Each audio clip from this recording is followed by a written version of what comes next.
On Bitcoin, what did we learn this week? I put up there some of the dynamics, the silliness of it being a gold equivalent or a coin equivalent. What did we learn? I think we got reaffirmation that it's a speculative asset and it still has a long ways to go to become a gold equivalent, to become a proper storehold of wealth, something that you can count on to have purchasing power over time that's going to have stable and relatively low volatility. This was not a low volatility week or so for Bitcoin, quite the contrary. Rebecca, do you see a generational divide between certain age groups who believe this is the new gold and other age groups that just do not?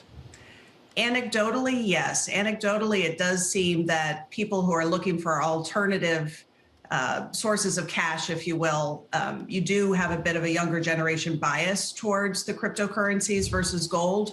But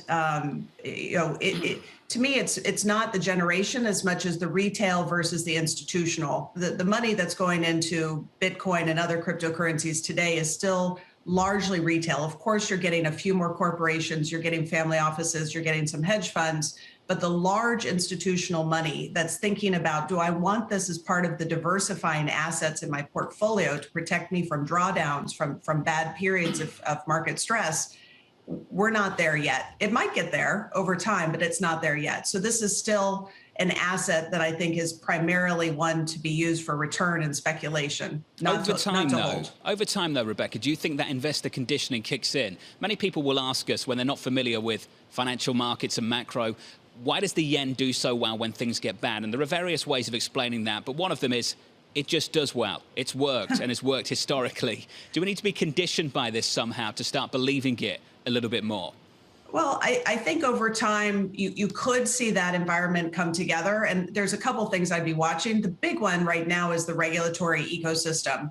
It's very immature still for cryptocurrencies. And after the Colonial Pipeline hack paid for with crypto, the ransom was paid for crypto, I think you are going to see regulators in the US focusing more on this, trying to make sure there isn't illicit activity, trying to increase transparency. That might make some holders of Bitcoin not want to own it anymore. They're there for the anonymity, but it could create an ecosystem that gives more credibility to it, more encouragement for large institutional players to come in. If they come in and you have another source of liquidity there, that could bring down volatility over time. That's the positive flywheel that I think could change how Bitcoin and perhaps other cryptocurrencies are perceived. Obviously, there's the environmental issues too, which are clearly a problem for some investors. I think those things need to get addressed and the volatility needs to come down. But if those things can happen, I think this could evolve into some type of digital gold, if you will. Rebecca, I want you to elaborate on the environmental concerns, because Elon Musk of Tesla highlighted this, and you highlighted this in a recent research report showing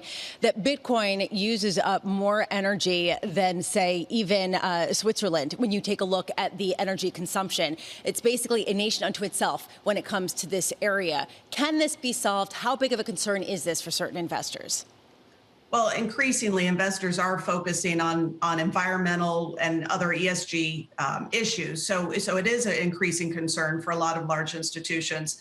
There are ways it can be addressed. You can see changes in the technology used in Bitcoin, for example, that could reduce energy usage. You could see the type of energy used, more of a focus on renewable energy. That could also be a positive trend. There's also another option here, which is that another cryptocurrency that has lower energy usage, but also some of the positive characteristics like limited supply, you could see that supplant Bitcoin.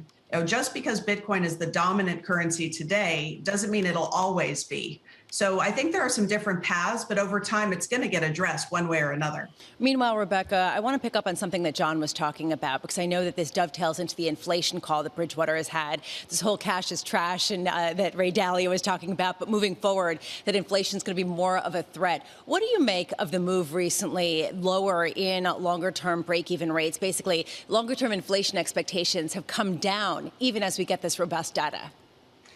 Yeah, I mean, this is such an unusual time, right? We're seeing the biggest U.S. boom that we've had in decades. And we have so many different cross currents given the reopenings coming out of the pandemic, demand rising faster than some supply can meet it. And you just mentioned that a few minutes ago in the European PMI data.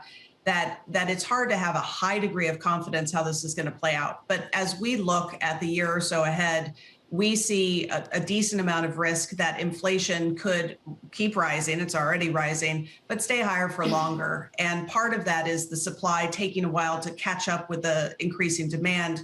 And part of it is more structural forces. Globalization, which has helped reduce inflation for years, that's been plateauing and could possibly reverse a little bit. The trend towards capital over labor, that's starting to reverse a little bit as you see higher wages, higher minimum wages, et cetera. And so if you see some of these secular forces slowing or reversing somewhat, and these cyclical forces, we think you could be in a slightly higher inflation environment. So the day-to-day moves aside, I think you want to be looking as an investor, does my portfolio have enough protection if that risk becomes reality? And this isn't just, as the Fed likes to say, transitory inflation. Rebecca, I want to get in trouble with Ray Dalio, so I'm going to ask a rude question, and you're such a pro, you'll give me an honest answer. Right now, stock-bond correlations are really quite odd. That goes into rate parity strategies and such. What is the duration, the timeline of this odd correlation where it begins to affect portfolios? We're hearing short-term, no big deal. When does no big deal become a big deal? So, Tom, I don't think that's a rude question at all. I think you're highlighting a couple things that are worth unpacking a little bit. First, when we think about risk parity strategies, all weather, which is our strategy, it's a strategic long-term asset allocation. What we're trying to do is get rid of some of the volatility that can come with changes in economic environments, growth, inflation. And what that allows us to do is get more steady returns over time. And then we can compound that, which is, as Einstein said, isn't it the eighth wonder of the world?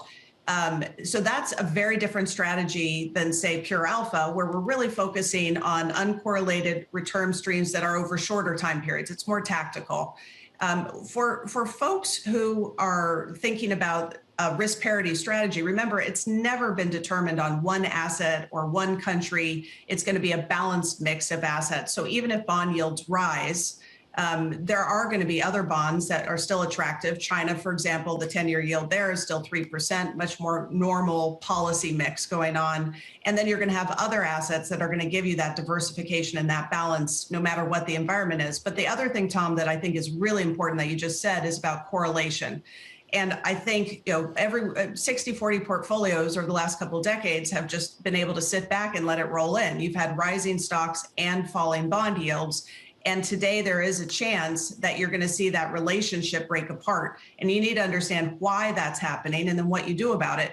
If we think that relationship is breaking apart in part because of inflation, then you want to make sure that you don't have too many bonds. You want to make sure that you also have other assets to protect you against that risk, whether it's gold, which has been recovering nicely recently, inflation-linked bonds, even equities that give you more of a steady cash flow over time that aren't going to be as vulnerable to that duration issue.